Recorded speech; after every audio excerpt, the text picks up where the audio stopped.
Number 44, जोर जबरदस्ती करके ज़्यादा जप ध्यान नहीं करना चाहिए, जिससे अतिरिक्त थकावट या अवसाद का अनुभव होने लगे। उससे कभी हित का अहित हो जाता है। जप ध्यान को क्रम से धीरे धीरे बढ़ाना उचित है। आंतरिकता और दृढ़ संकल्प हुआ तो प्रभु कृपा से समय आने पर सब होगा और सब मिलेगा। नंबर 45, खूब निष्ठा, अध्यवसाय और धैर्यपूर्वक जप ध्यान करते चलो। धीरे धीरे मन स्थिर होगा, ध्यान जमेगा और वह एक नशे की आदत सा हो उठेगा। एक दिन भी नहीं किया तो कुछ भी अच्छा नहीं लगेगा। महा अशांति का अनुभव होगा, जैसा नशाखोरों को नशे की वस्तु न मिलने पर होता है। तब सभी फीका फीका लगेगा। इच्छा होगी सदा उसी में ही डूबा रहूं।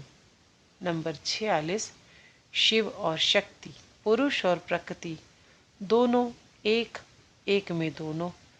परमार्थः अभेदः, भेद कल्पना तभी तक है जब तक हमारी द्वैत बुद्धि है, उपास्य उपासक भाव है। नंबर 47, गुरु इष्ट और देवी देवताओं के सपने देखना बड़ा अच्छा है। इससे मन में काफ़ी उत्साह आनंद होता है, पर न देख पाने से मन खराब करने की ज़रूरत नहीं। ऐसे स्वप्न देखकर चाहे जिसके पास न कहते फिरो, चाहो तो गुरु को कह सकते हो। और स्वप्न के प्रत्येक अंश का क्या अर्थ है, इसे लेकर अपना सिर न घुमाओ। स्वप्न स्वप्न ही है, उसमें कोई नियमित सामंजस्य सूत्र होगा ऐसी आशा करना वृथा है। वह तो एकमात्र ईश्वरीय आदेश या ध्यान में साक्षात दर्शन या उपलब्धि में ही संभव है, जिसकी सत्यता के विषय में किंचित मात्र भी संदेह का अवसर नहीं रहता और जिसे पाकर मनुष्य का जीवन ही बदल जाता है, मनुष्य देवता हो जाता है। और ऐसा चाहे जिसको नहीं हो जाता, उसके लिए विपुल साधना और उनकी कृपा की अपेक्षा है।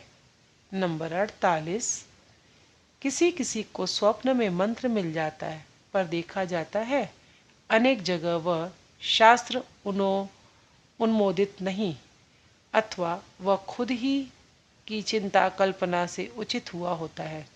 फिर भी दृढ़ विश्वास और निष्ठा के साथ जप करते रहने पर समय पर उससे भी सिद्धि लाभ हो सकता है।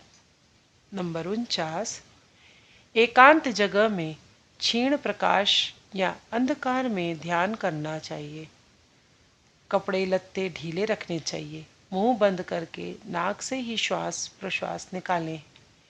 ध्यान के समय इंद्रियों को अंतर्मुखी करने की चेष्टा करनी चाहिए।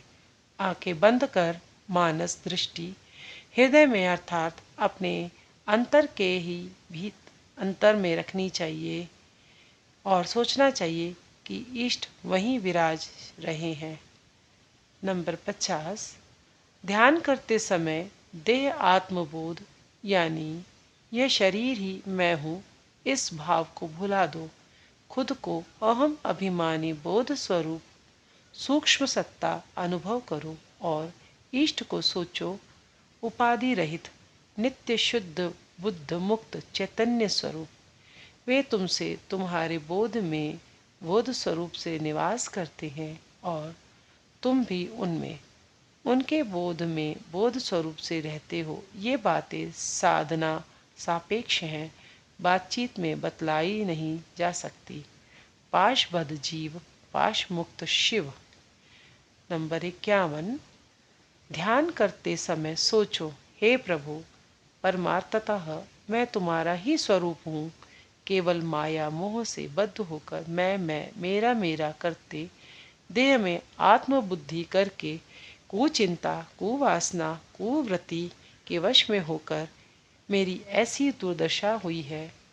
मैं रोग शोक दुख दैन्य भय और भावनाग्रस्त दीनहीन मलिन मृत्यु के वश में विषयों के अधीन असहाय निरुपाय निसंबल क्षुद्र दुर्बल अपदार्थ हो चुका हूँ।